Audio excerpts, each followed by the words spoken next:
Hi, this is Heather with another vlog about my mold detox recovery.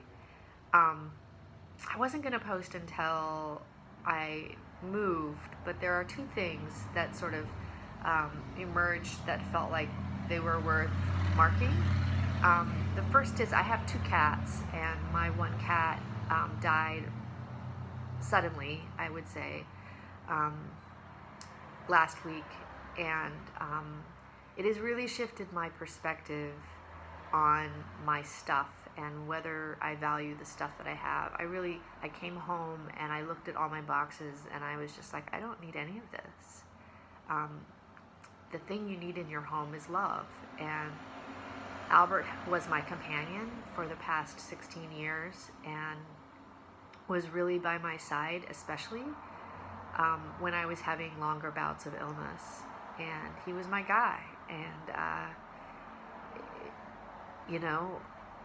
I'm really sorry about the circumstances under which he left. And it's been an adjustment. My other cat has been crying and calling out for him and just really extra needy. And so, but she's also is not nearly as messy or dirty or high maintenance of a cat. And so, there is, I hate to say this, there's not an emotional health benefit to Albert's passing, but there really probably will be a physical health benefit for me during his passing, as I continue my detox. And I hate saying that, but I think that's true. I've seen him in my dreams. He's around, and I love that about him. He's a good dude. He's a really special cat. So the other piece that I've not really talked much about, because it really doesn't relate probably to everyone who's dealing with mold illness, is I have Epstein-Barr virus. I've had that since the early 90s. So, and then I had a flare-up about 10 years ago that was really severe.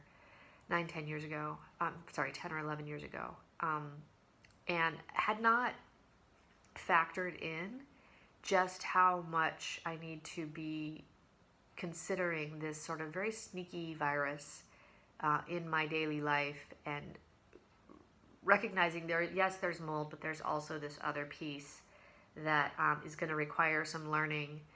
For example, and this is why I'm vlogging today, the weather has been like brutally hot, and it wipes me out. Like, I'm sweating, so it's probably good, because according to this book, sauna sessions and like sweating therapy is recommended for mold detoxing. So I'm doing that all the time right now, so that's great.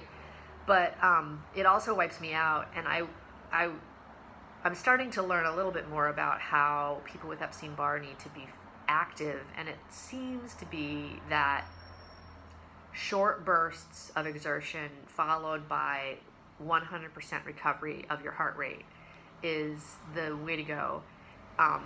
And with mold, the idea is that you want to keep moving your body and just be active.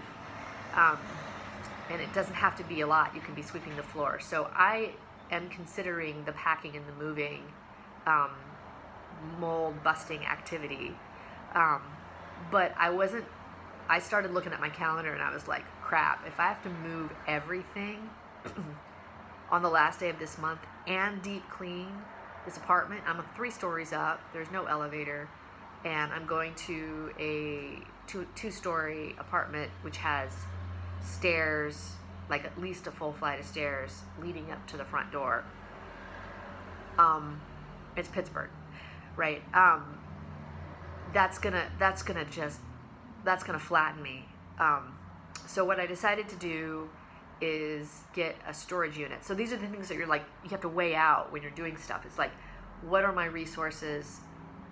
When you have time to plan ahead, it kind of makes sense. So I decided to get a storage unit, and what that allows me is the opportunity. I have a smart car, so I don't have a lot of storage in my car. I can fit probably 8 bank boxes in there at a time. And I'm just like, I'm not going to get all these things put into plastic in enough time to move.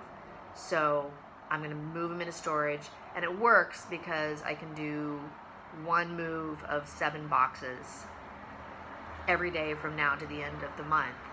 Actually, I'll be done probably by Friday this week. Oh, and today is, what is today? July 20th, 2020.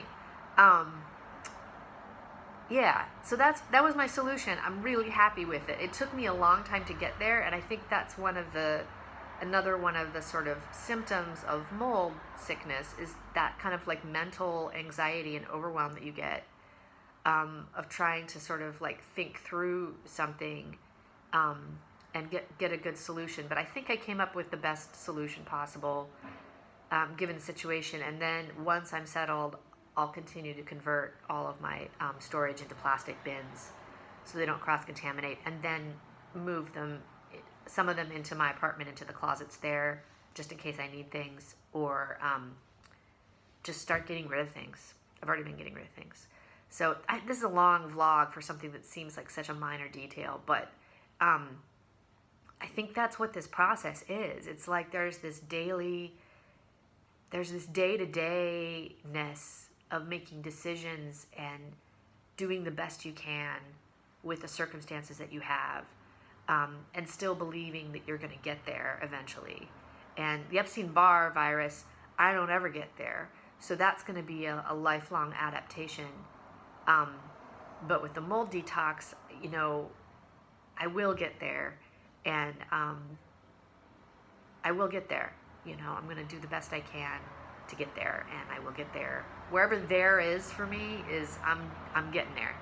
So I'm going to stop saying that because I'm just like, I'm completely brain fogged.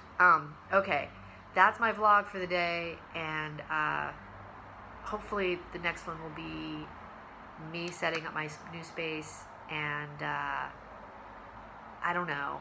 That doesn't sound interesting. It may be a while until I vlog again. All right, take care. Have a great day.